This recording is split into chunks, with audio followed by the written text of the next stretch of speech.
Jóvenes, ¿cómo están? Es un gusto encontrarme nuevamente con ustedes. Mi nombre es Alfredo Palaco. Hoy día vamos a conversar sobre el análisis confirmatorio y la fiabilidad de instrumentos. Algunos de ustedes ya me conocen de las diferentes clases que hemos podido llevar, pero ahora quiero enfocarme en un procedimiento importante para que ustedes puedan mejorar el desarrollo de sus instrumentos para la toma de datos. Hablar de análisis factorial es adentrarnos en el análisis multivariable.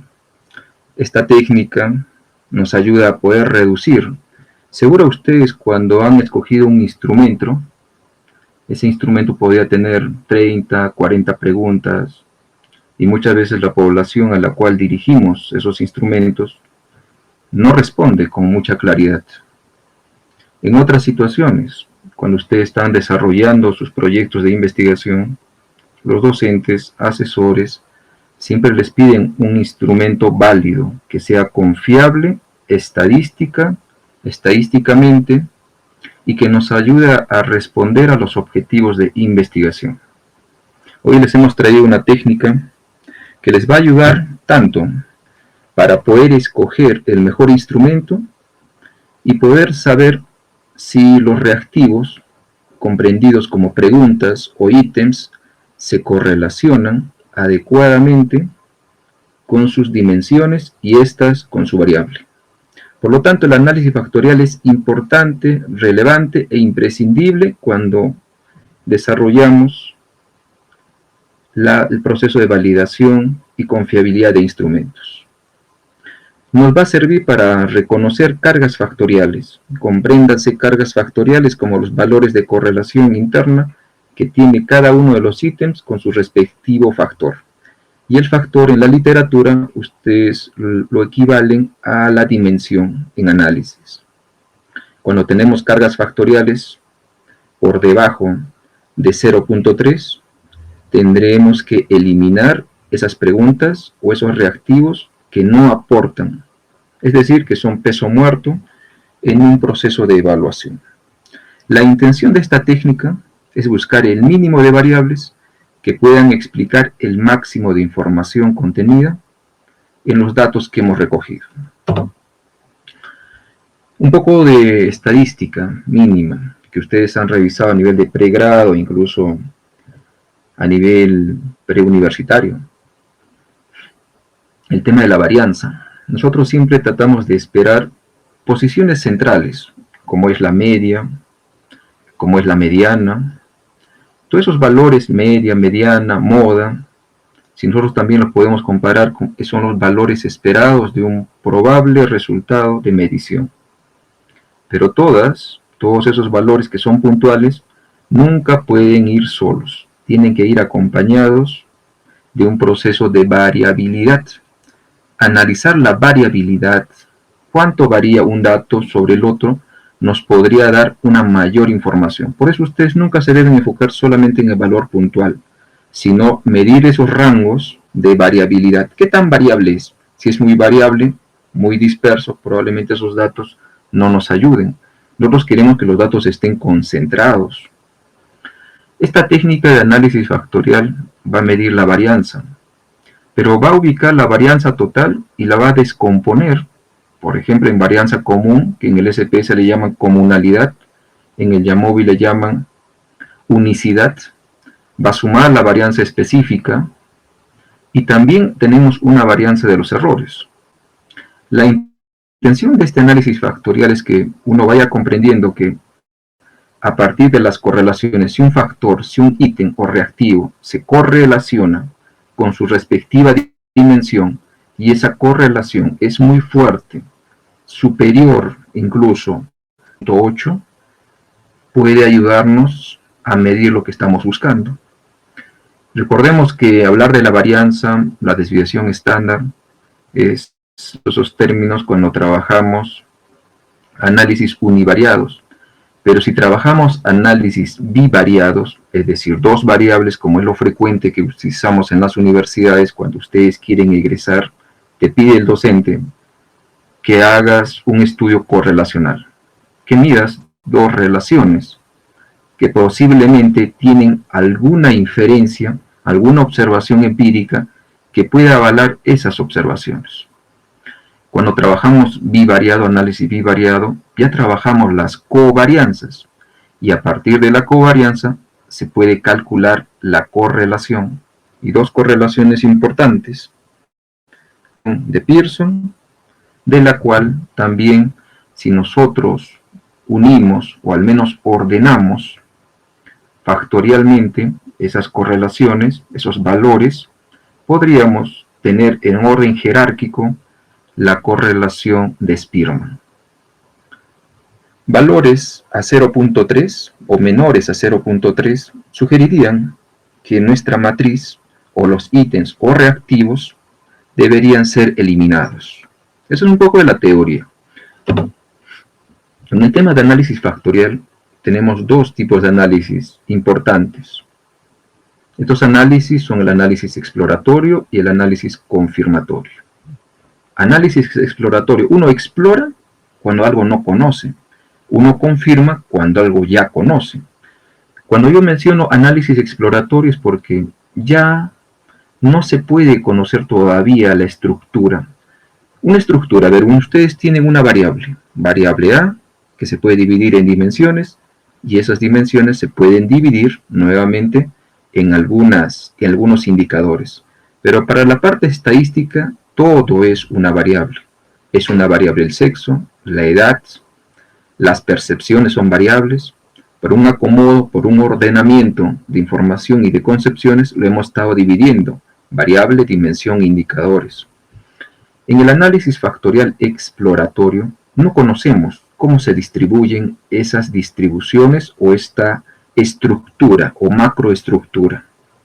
A diferencia del análisis factorial confirmatorio, que es el que hoy día vamos a hablar, vamos a tocarlo porque ustedes seguro tienen un instrumento y dudan o no saben si ese instrumento sirve. Tener un instrumento, una técnica puede ser la encuesta y el instrumento puede ser un cuestionario de preguntas. Recordemos que la técnica podría ser la observación y nuestro instrumento puede ser una ficha de observación. O nuestra técnica puede ser una entrevista con su respectivo instrumento, un cuestionario con preguntas abiertas. La mayor tendencia es a poder tener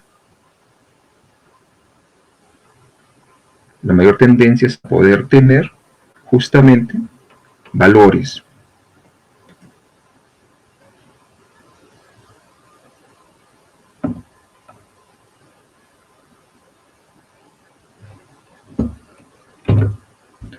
Valores que nos ayuden a medir justamente cómo se encuentra el test. En el análisis factorial exploratorio, los investigadores tienen que tener directamente una claridad de cómo se está componiendo cada uno de los ítems con su respectiva dimensión. En la imagen que estamos observando podemos ver una agrupación. Esas agrupaciones son lo semejante: haber tomado una encuesta en campo y de esa encuesta en campo procesar la información a nivel estadístico y sacar las correlaciones o las cargas factoriales. Mientras estas cargas factoriales se asocien alrededor de una determinada dimensión, podemos concluir que puede tener esta variable o este factor 2 o 3 o 4 respectivas dimensiones. Y a su vez, estas dimensiones pueden tener dentro de sí diferentes reactivos que nos ayudarían a explicar la situación. Como regla de Kenny, cuando ustedes construyan un instrumento, se les sugiere que mínimo, las diferentes dimensiones como mínimo tengan 3 reactivos. En esta regla de Kenny de 1979, tú puedes tener 2, te dice que 2 reactivos pueden ser mínimos, 3 es bueno, 4 óptimo y 5 pueden ser demasiados. Más, indudablemente, el manejo estadístico y las correlaciones no nos van a salir tan significativas como uno hubiese querido. En cambio, en el análisis factorial confirmatorio, que vamos a desarrollarlo en breves minutos, lo que ustedes buscan es saber cuáles son las cargas factoriales, cuáles son esos valores de correlación interna que tienen cada uno de los ítems con su respectivo factor, y podemos reducirlo si cumple algún criterio teórico, como son valores menores a 0.3.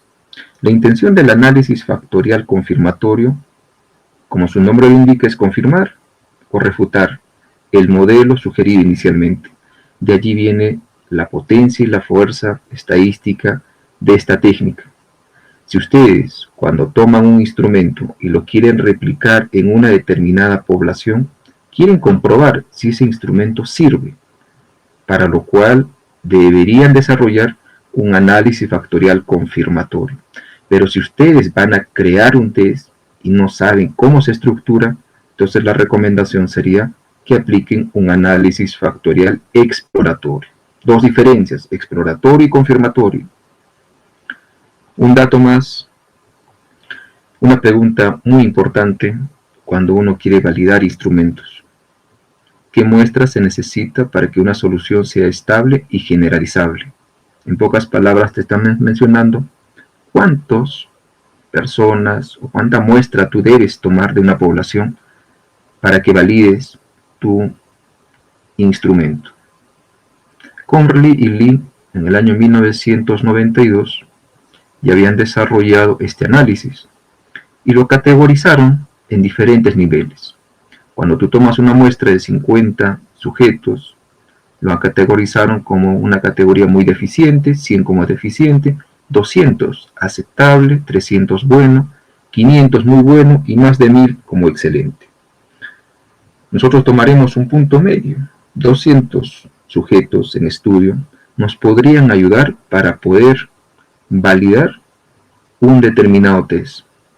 Indudablemente no podemos quedar con los valores extremos, porque cuando uno hace muestreo también tiene que valorar la capacidad, tanto capacidad económica o de poder llegar a su población en estudio.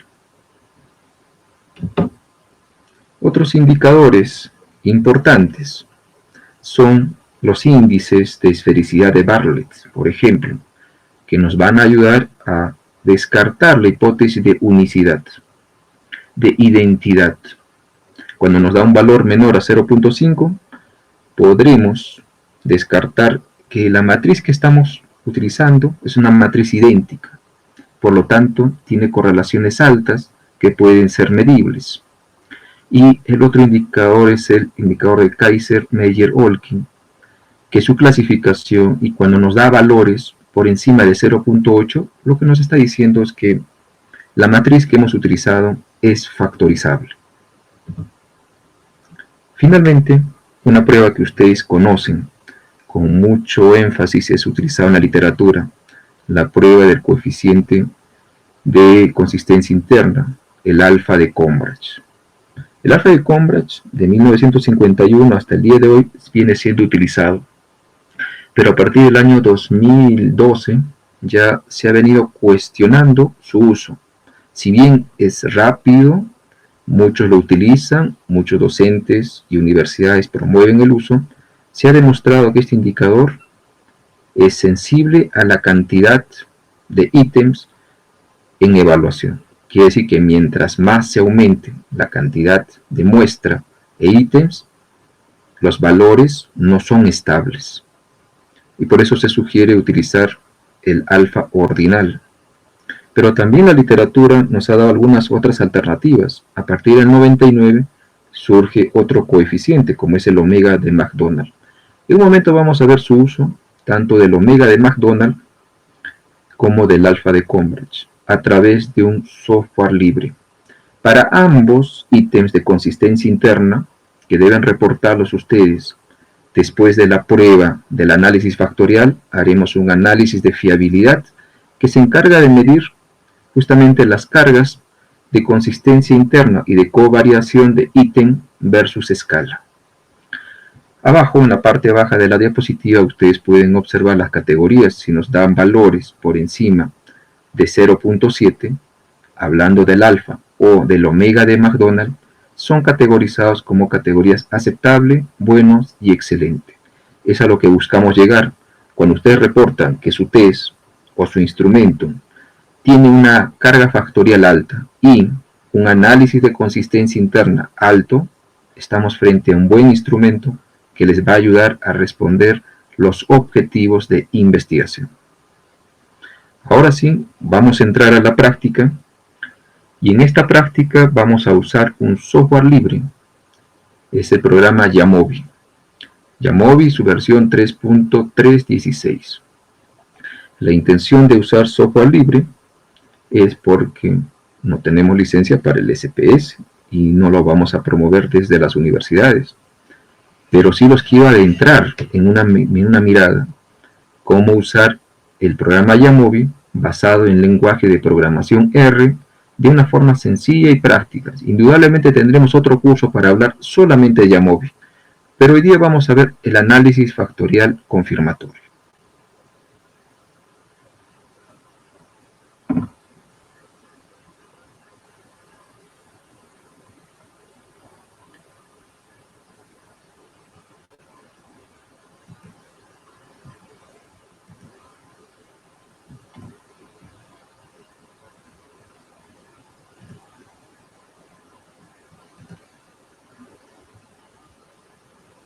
Por favor, ¿me pueden confirmar si se está observando, si se está viendo la pantalla?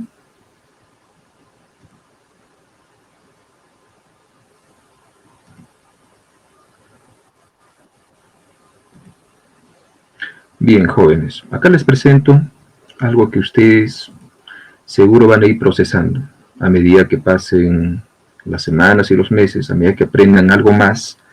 El SPS nos ayuda a poder procesar información, pero hay que hacer una diferencia entre los software paga y los software libre. Los software libre no necesitan licencia y año tras año se están mejorando e incluso podría afirmar que el lenguaje de programación R va a llegar a superar largamente a los diferentes programas paga. Pero procesar el lenguaje R tiene algunas complicaciones porque trabaja como el sobrecomandos.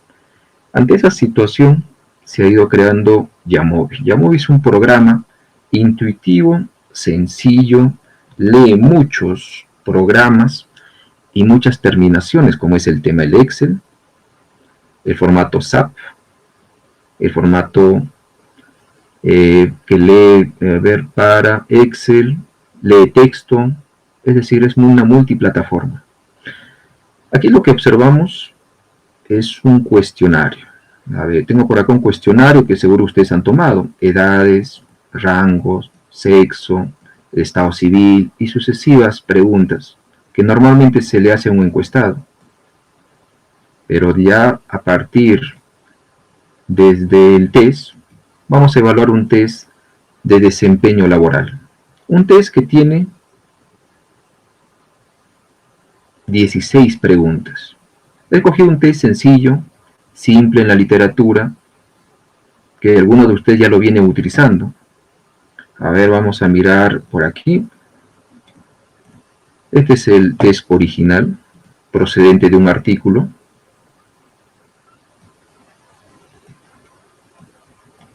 Es el test de escala de rendimiento laboral. Lo que normalmente hacemos en la universidad. Tenemos dos procedimientos. Uno, de replicar instrumentos. Dos, de crear instrumentos. Pero ambas situaciones, siempre uno comienza a cuestionarse. Si yo replico un instrumento, quiero un instrumento que sea fuerte estructuralmente. Si yo creo un instrumento y no conozco cómo está distribuido, me va a insumir más tiempo, más recursos en poder validarlo. Lo importante de los instrumentos, cuando ustedes lo descarguen de la red, es saber ese instrumento cómo está compuesto. Este instrumento que hemos descargado fue aplicado en Argentina. La comunidad de Argentina puede percibir mejor o peor cada uno de los reactivos.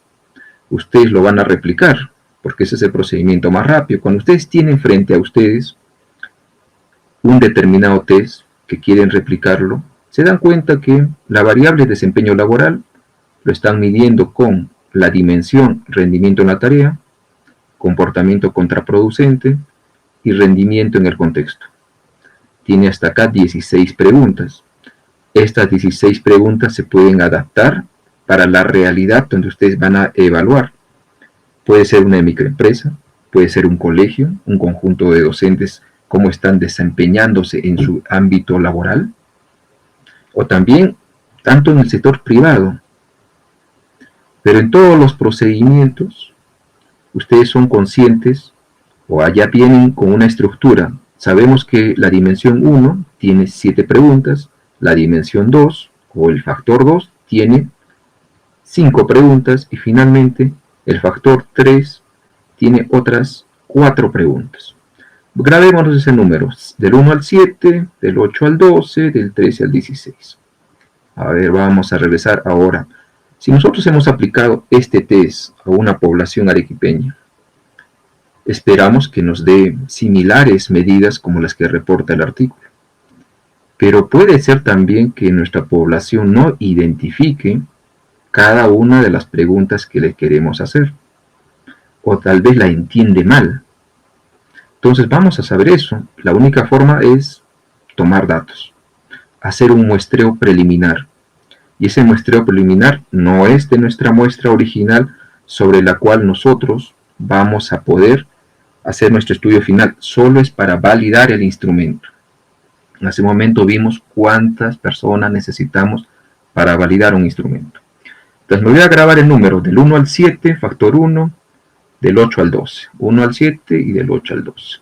Voy a regresar a mi test, que ya está procesado, que ya lo tenemos con valores de entre el 1 al 5, tanto para la pregunta 1, hasta la pregunta 7 corresponde al factor número 1, de la 8 a la 12 corresponde al factor 2, y así sucesivamente. Una de las paqueterías dentro del Jamovi es la paquetería de factor.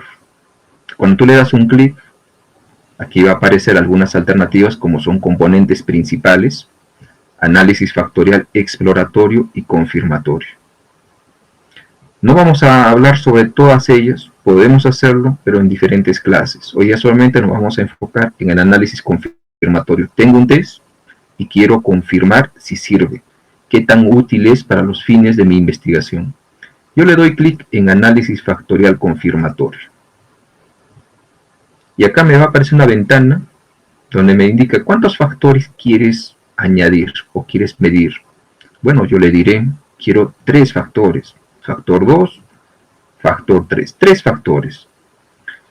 Iré desactivando lo que no me sirva por el momento para que no distraiga mi vista. Voy a quitar algunos puntos. Después los estaré desarrollando.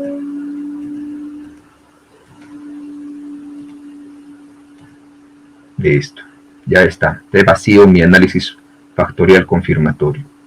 El factor número 1 estaba integrado con las preguntas de la 1 a la pregunta 7.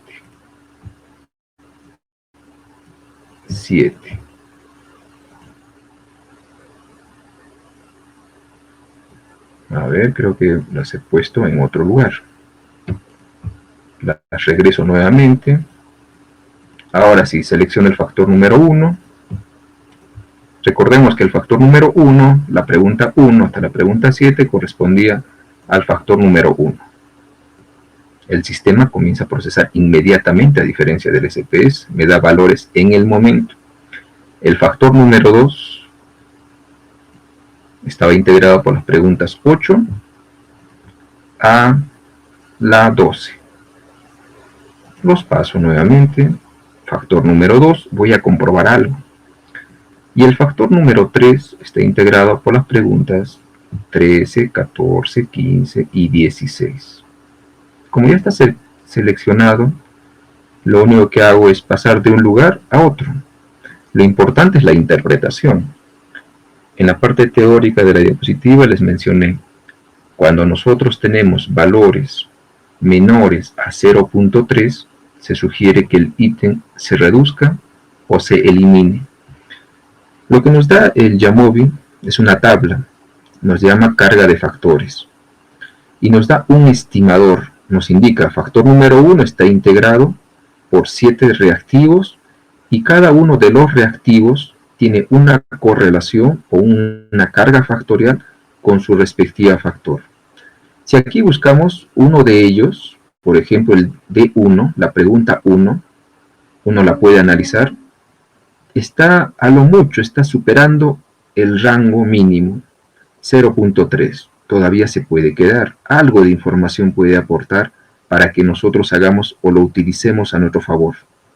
De todos estos reactivos que estamos midiendo, el que aporta más información para poder responder cómo se desempeña el personal es el reactivo número 7. Este es el que lidera. Quiere decir que el constructo, la pregunta, aquella cuestión que ustedes van a preguntar está contenida en el reactivo 7, porque él aporta una mayor relación o correlación con su respectiva dimensión. Para eso también nos sirve. Nosotros podríamos ser más estrictos y colocarle una carga factorial más alta. Ustedes pueden subir, si quieren ser más específicos y reducir más el test, podrían utilizar una carga de 0.4 o 0.5. Eso solamente yo les haría la recomendación siempre y cuando tengan muchos ítems. Aquí tenemos el error, justamente porque no solamente recordemos que viene la covarianza específica, sino también hay una covarianza de acuerdo a los errores y por lo tanto una correlación de los errores. El factor número 2 y el factor número 3. En todos, lo que estamos observando es que todos nos están aportando. Quiere decir que este test ya aplicado, validado en el contexto internacional argentino, después de haberlo aplicado en una pequeña población a nivel de Perú o en todo caso en Arequipa, puede ayudarnos a responder los objetivos de investigación, porque sus cargas factoriales son superiores al valor teórico de 0.3. Pero también tenemos algunas otras opciones que nos pueden ayudar a dar una nueva mirada. Podemos ver también, además de los estimadores, las covarianzas, y el Jamovi comienza a procesarlo inmediatamente. La covarianza nos va a indicar la linealidad, nos va a indicar si es un valor positivo o es un valor negativo, pero solamente nos va a dar ese sentido. Si nos damos cuenta aquí, nos está diciendo que el factor número 2 tiene una covarianza o varía inversamente que el factor número 1 y también que el factor número 3. Este factor que estamos observando probablemente es negativo y los ítems o preguntas que se le han hecho al entrevistado son negativas, las otras son positivas. Vamos a mirar eso porque también uno va a comenzar a revisar el test. A ver, por acá dice, me quejé de asuntos sin importancia en mi trabajo. Tiene una connotación negativa, claramente. Comenté aspectos negativos de mi trabajo con mis compañeros. Una connotación negativa. Se está correlacionando en forma negativa con los otros. Veamos la primera pregunta. Fui capaz de hacer bien mi trabajo porque le dediqué el tiempo y el esfuerzo necesarios. Tiene una proposición positiva, aseverativa, interesante. Todo lo que está aquí lo estamos traduciendo a un valor numérico. Continuemos girando. Habiendo encontrado que el factor número 2, que las preguntas entre el 8 al 12 actúan en forma negativa, cuando ustedes hagan el análisis de fiabilidad, el alfa de Combrach, habrá que invertir los papeles o invertir los valores. Un momento vamos a ver ese análisis. ¿Qué más puedo hacer con este test? Me puede dar también una gráfica que ustedes van a reportar, el diagrama de flujo. Estas dos tablas y su diagrama de flujo nos sirve para poder demostrar al jurado, a los docentes, asesores o a cualquier persona la validez de nuestra estructura. Hace un momento vimos las matrices a nivel de correlaciones internas, a nivel matemático, y ahora lo estamos viendo a nivel de un determinado gráfico. vimos que tenía este documento o este instrumento 3 dimensiones y que todas estas dimensiones se correlacionaban entre ellas. Eso es positivo, existe una correlación. Todo este test funciona como una unicidad. El test número 1, la dimensión número 1, tiene 7 reactivos. El test o la dimensión número 2 tiene 5 reactivos y la dimensión número 3, 4 reactivos. Estos valores que vemos de 1, de 2, de 3, cuando ustedes hagan el reporte, al costado es necesario colocar el valor factorial. ¿Y a qué valor factorial me refiero? D1 tiene una carga factorial de 0.34. D2, 0.43. Si lo redondeamos, 0.44. Pueden usar 2 decimales o 3. De esa forma uno ratifica que el test que voy a usar funciona. Ahora lo hemos hecho con un test de 16 reactivos, pero cuando tenemos 30, 40 preguntas en una sola variable, la utilidad de este análisis factorial se incrementa porque te ayuda a tomar decisiones, porque si no el estudiante no sabría cuál ítem o cuál reactivo debería eliminar. Con esta mirada matemática, con sus cargas factoriales, yo puedo reducir test, pero también puedo confirmar. Tiene doble función, reducción y confirmación del análisis de fiabilidad. Y finalmente, jóvenes, la paquetería del Jamovi no solamente me sirve para eso. En Factor tenemos el análisis de fiabilidad. Le voy a dar clic a este análisis de fiabilidad. Algo que ustedes conocen como es el alfa de Cambridge. ¿Qué tenemos que hacer para obtener el alfa de Cambridge? Seleccionar todos los ítems, igual que hacemos con el programa SPS. Pero a diferencia de él, vamos a ver algo interesante en un momento. Voy a seleccionar todos los ítems. El análisis del alfa de Cambridge nos sirve para medir las covarianzas con su respectivo test. Acá nos está diciendo que tiene un alfa de 0.7. Si recordamos en la literatura, y regresaría a mi diapositiva,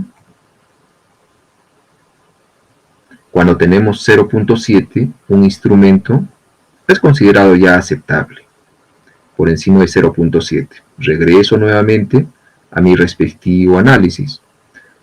Pero yo les decía, el alfa de Cambridge, a medida que aumentan los ítems, es un test un poco más inestable.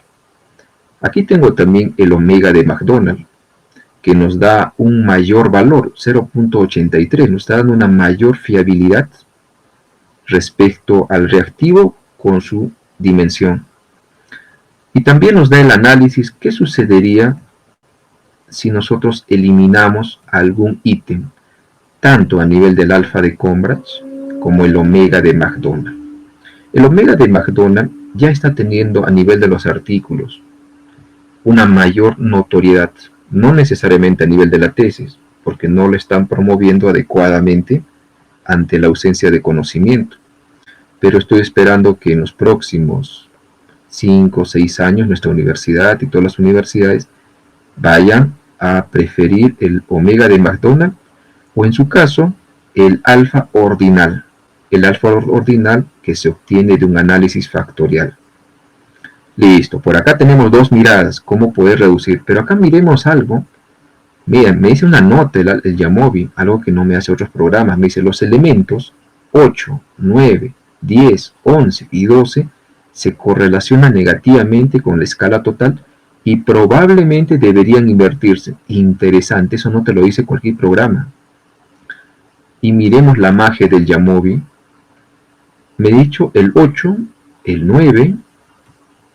Aquí tengo una opción para poder invertir la escala. 8, 9, 10, 11 y 12. Los voy a pasar como elementos inversos. En otros programas tú tendrías que hacer manualmente el cambio. Un ejemplo, tú le hiciste una pregunta en 5 niveles, desde nunca hasta siempre. Nunca valía 1, siempre valía 5. Cuando algo te dice que es inversamente, para ustedes el nunca valdría 5 y el siempre valdría 1. Eso es invertir, pero tendrían que hacerlo en forma manual. Ante eso el Yamovi ha estado reflexionando.